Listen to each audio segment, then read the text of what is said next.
ஆரணியில் நெடுஞ்சாலை குறுக்கே கட்டப்பட்ட முட்டு மரங்களால் அரசு பேருந்து விபத்து. திருவண்ணாமலை மாவட்டம் ஆரணி வட்டம் ஆரணி வேலூர் தேசிய நெடுஞ்சாலை சேவூரில் கோயில் கும்பாபிஷேகத்திற்காக நெடுஞ்சாலையின் குறுக்கே அலங்கார மின் விளக்குகள் சீரியல் லைட் கட்டுவதற்கு முட்டுக்கட்டைகள் கட்டப்பட்டுள்ளன. வேலூரில் இருந்து ஆரணி நோக்கி வந்த அரசு பேருந்து நெடுஞ்சாலையில் குறுக்கே கட்டப்பட்டிருக்கும் முட்டுக்கட்டையில் மோதி அரசு பேருந்து ஓட்டுநர் பக்கம் மிகவும் பாதிப்பு ஏற்பட்டுள்ளது. நல்வாய்ப்பாக இந்த விபத்தில் பயணிகள் மற்றும் பொதுமக்களுக்கு ஏதும் அடிபடவில்லை. நெடுஞ்சாலையின் குறுக்கே அலங்கார மின் விளக்குகள் அமைக்க முட்டுக்கட்டைகள் கட்ட நெடுஞ்சாலைத்துறை எப்படி அனுமதி வழங்குகிறது என்று தெரியவில்லை என சமூக ஆர்வலர்கள் கேள்வி எழுப்புகிறனர். இதுபோல் தேசிய நெடுஞ்சாலை ஓரம் மற்றும் சாலையின் குறுக்கே கட்டப்படும் சார கொம்புகளால் பல விபத்துக்கள் ஏற்படுகிறது என்று கூறுகிறார்கள்.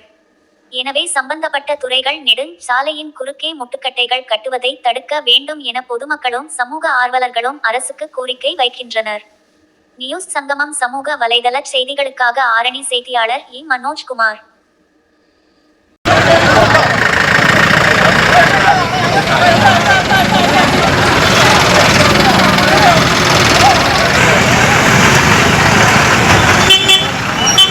நியூஸ் சங்கமம் சமூக வலைதளத்தில் உங்க பகுதியில் நடைபெறும் அன்றாட நிகழ்வுகள் மற்றும் மாணவர்களின் கோரிக்கை, சமூகம் சார்ந்த பிரச்சனைகள், அன்றாட தேவைகளின் உள்ள குறைகளை எங்கள் சமூக வலைதள பக்கத்தில் செய்திகளாக வெளியிட தொடர்பு கொள்ளவும். 9946676665 மற்றும் 9944721236 என்ற நம்பரை தொடர்பு கொள்ளவும். நியூஸ் சங்கமம் சமூக வலைதளத்தில் உங்கள் கோரிக்கைகளை பதிவிடவும். நன்றி.